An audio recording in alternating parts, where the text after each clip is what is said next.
Hello, I'm writer Greg, and welcome to the Thought of the Stream. Today's thought comes to us from Edwidge Danticat, courtesy of Writer's Right. When you write, it's like braiding your hair, taking a handful of coarse, unruly strands and attempting to bring them unity. As a father of four daughters, I got to count that, I know what it's like to braid hair. And I also know what it's like to completely fail at braiding hair.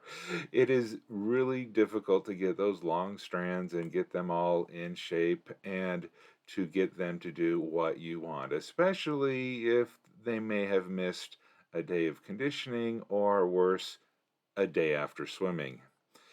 It's a it is an amazing skill to be able to take all that stuff and make a beautiful braid or beautiful construct. I don't even know what to call them.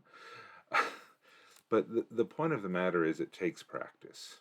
It takes practice to take the chaos and smooth it into something beautiful.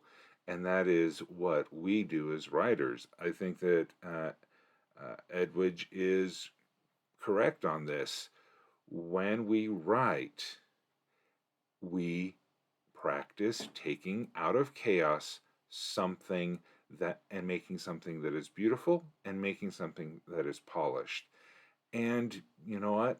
It's okay to mess up the first couple of times. You just brush it out and you start over. Same with stories. You just brush out the the story and you start over, or you just say, "You know what? Lessons learned on this one," and you start a different project. The important thing also, to take this analogy maybe another step farther, is that you braid all the way to the end. If you, like, some of my daughters have had very long hair, and you don't give up braiding halfway down because it's a different skill set, like especially with the French braid, you have to do all of this stuff, but then when you get done this stuff, there's another phase you have to keep going down through.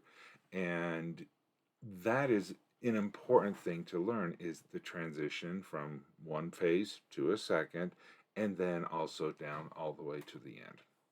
So I think I've stretched this analogy past its credulity.